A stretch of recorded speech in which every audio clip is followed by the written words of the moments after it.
This is Charles Laughton, and we're going to act out a story for you. The story is called A Christmas Carol, and it was written by Charles Dickens. And every time you hear the sound of Christmas bells, that's your signal to turn the page. Are you ready?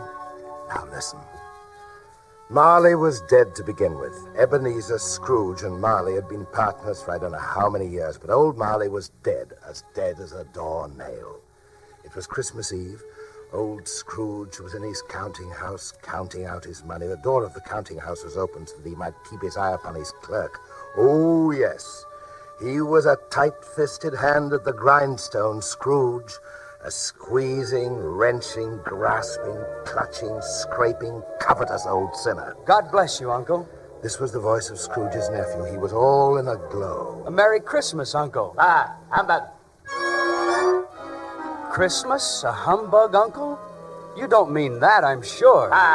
Every idiot who goes about with Merry Christmas on his lips, said Scrooge, should be boiled with his own pudding and buried with a stake of holly in his heart.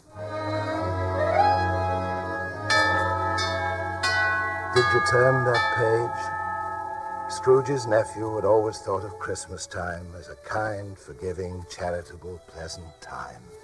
The only time he knew of in the long calendar of the year, when men and women seemed by one consent to open their shut-up hearts freely. And I say, God bless it, Uncle Scrooge. Scrooge's clerk, Bob Cratchit, in the other office, clapped his hands. What right have you, Bob Cratchit, on 15 shillings a week with a wife and 6 children, thinking about Christmas? Sorry, sir. I suppose you'll want the whole day off tomorrow. Yes, sir. This to Scrooge was not fair. It was like picking a man's pocket every 25th of December. Mind you're here all the earlier the next morning, Cratchit. And Scrooge stumped off to his home.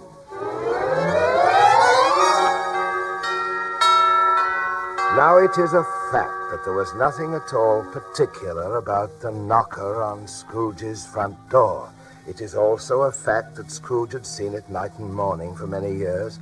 Then you explain to me, if you can, how Scrooge saw in the knocker, not a knocker, but his dead partner's face. Marley's face. It had a dismal light about it, like a bad lobster in a dark cellar. Scrooge fled into the house, but before him stood the ghost. Who are you? Ask me who I was. In life, I was your partner, Jacob Marley. Oh. The ghost was chained. The chains were hung with cash boxes, keys, padlocks, ledgers, and deeds. You're chained. Tell me why. I wear the chain I forged in life, a life misspent. But you were always a good man of business. Oh. Business? But was not mankind your business, Jacob Marley? Oh. The common welfare your business? Oh. Charity, mercy, forbearance, and benevolence Oh, your business? Scrooge, I'm here to warn you that you will be haunted by 3 spirits, and without their visits you cannot hope to escape my fate. Oh, expect the first tomorrow when the clock strikes 1. And Marley's ghost was gone. Scrooge tried to say humbug, but stopped at the first syllable. And being from the emotions he had undergone, much in need of repose, went straight to bed without undressing and fell asleep upon the instant.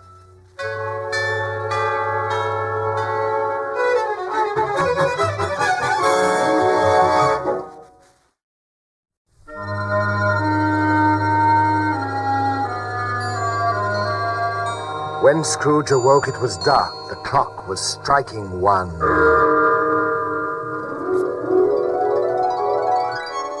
Light flashed up in the room. The curtains of his bed were drawn. The curtains of his bed were drawn aside, I tell you, by a hand, and Scrooge was face to face with the unearthly visitor who drew them. It wore a tunic of the purest white. It held a branch of fresh green holly in its hand. What are you? The ghost of Christmas past. Long past? Your past. Rise and walk with me. They passed through the wall. They were in a busy thoroughfare. Shadowy people passed and repassed. By the dressing of the shops, it was Christmas time.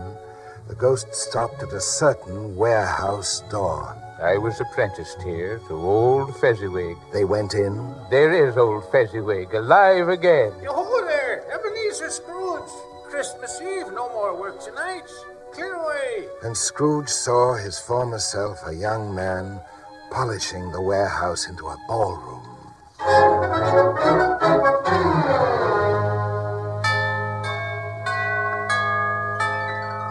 And in came the men and women employed in the business. In came the housemaid, the cook, and the boy from across the way. There were dances and forfeits and more dances, but the great effect of the evening came when old Fezziwig danced the Sir Roger de Coverley with Mrs. Fezziwig.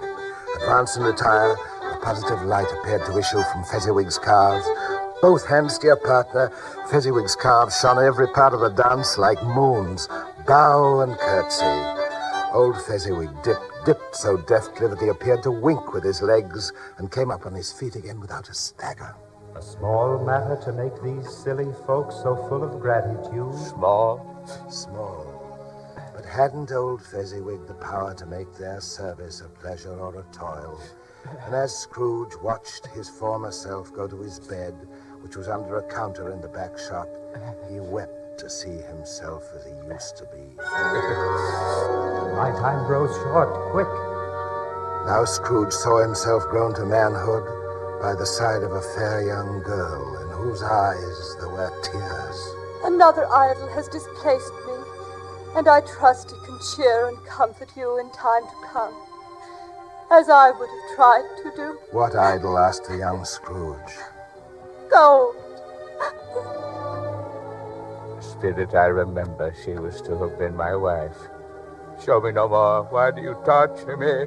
And then Scrooge was alone, and further in his own bed, he sank into a heavy sleep. Awakening in the middle of a tough snore, Scrooge sat up.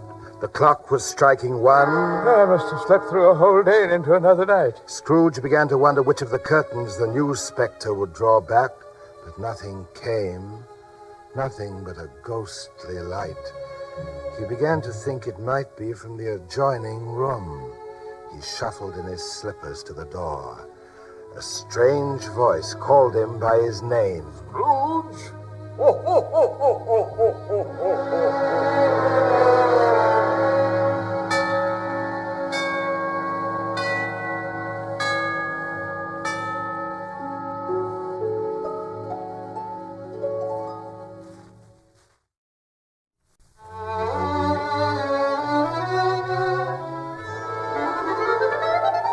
Scrooge entered. It was his own room, but it had undergone a transformation. The walls and ceiling were so hung with living green that it looked a perfect grove. Such a mighty blaze went roaring up the chimney. Heaped up on the floor to form a sort of throne were turkeys, geese, sausages, mince pies, plum puddings, juicy oranges, luscious pears. In easy state upon this throne, there sat a jolly giant, glorious to see. Come in and know me better, man. Scrooge hung his head. I am the ghost of Christmas present. Spirit, tonight, if you have aught to teach me, let me profit by it. Touch my rule. Holly, mistletoe, turkeys, geese vanished instantly, and they stood in the city streets on Christmas morning.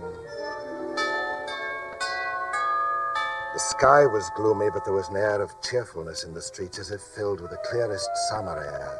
The customers in the shops were all so hurried and so eager that they tumbled up against each other, and if there were angry words, their good humor was restored directly, for they said it was a shame to quarrel upon Christmas Day.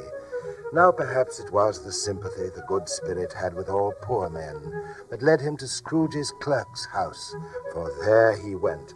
"There's Father coming," cried 5 of the 6 young Cratchits, and there was Bob Cratchit coming home from church to his Christmas dinner, and Tiny Tim upon his shoulder. Alas, poor Tiny Tim. He bore a little crutch and had his limbs supported by an iron frame. "How did little Tim behave?" asked Mrs. Cratchit. "As good as gold, and better." And then Tiny Tim said he hoped people saw him in the church because he was a cripple, and it might be pleasant to them to remember upon Christmas who made lame beggars walk and blind men see. Poor Bob Cratchit trembled when he heard this, and his voice trembled when he said that Tiny Tim was growing strong and hearty.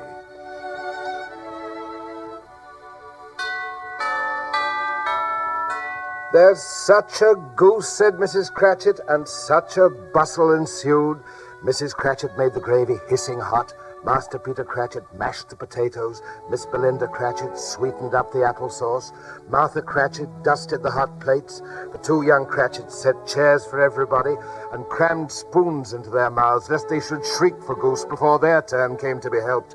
And then there was a breathless pause as Mrs. Cratchit, looking slowly all along the carving knife, prepared to plunge it in the breast. But when she did, and when the long-expected gush of stuffing issued forth, even Tiny Tim beat on the table with the handle of his knife and feebly cried, "Hurrah!" A Merry Christmas to us all, my dears. God bless us. God bless us. God bless us, everyone. said Tiny Tim, the last of all. Spirit, tell me, will Tiny Tim live? But the ghost took Scrooge away, and much they saw and far they went. The spirit stood beside sick beds, and they were cheerful. By poverty, and it was rich. In hospital and jail he left his blessing. But upon the stroke of one, without a word of warning, Scrooge was alone. And in place of the jolly giant of Christmas present, he beheld a solemn phantom, draped and hooded, coming like a mist along the ground towards him.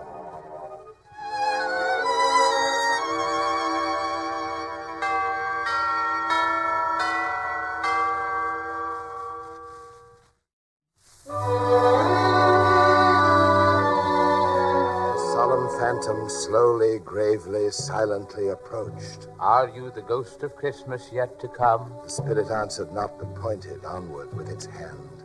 Scrooge saw dimly a little knot of businessmen. When did he die? Last night, I believe. Scrooge knew the men, but could not think of anyone they could be discussing. Why wasn't he a human being? If he had been, he'd have had somebody to look after him. Instead of gasping out his last there. Alone, by himself. Spirit, I see. The case of this unhappy man might be my own. The scene had changed, a dark room, too dark to be observed. On a bed, beneath a ragged sheet, there lay a something covered up, without a man or a woman or a child, to say that he was kind to me, and for that memory of one kind word, I will be kind to him. Let me see some tenderness connected with the death of this dark chamber. Spirit will be forever present with me. The phantom spread its dark robe like a wing, and they were in poor Bob Cratchit's house.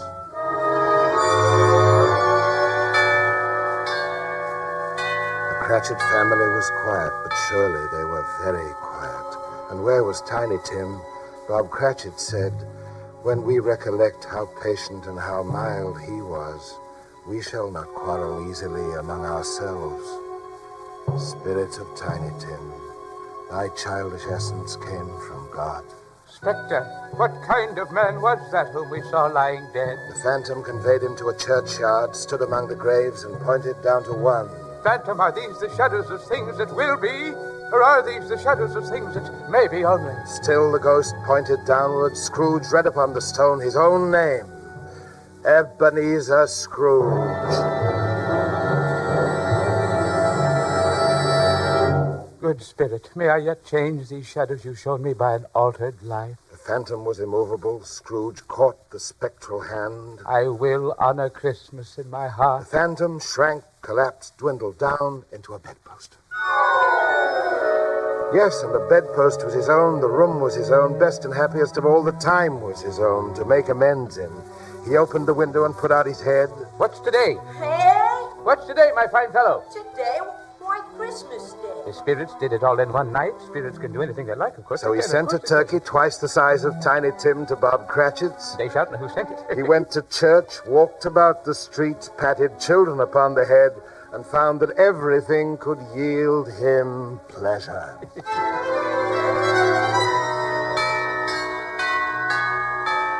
But he was early at the office next morning. Oh, he was early. If he could only be there first and catch Bob Cratchit late. And he did. Yes, he did. A full 18 minutes late. Hello. I'm sorry, sir. It's only once a year. I'm not going to stand for this any longer.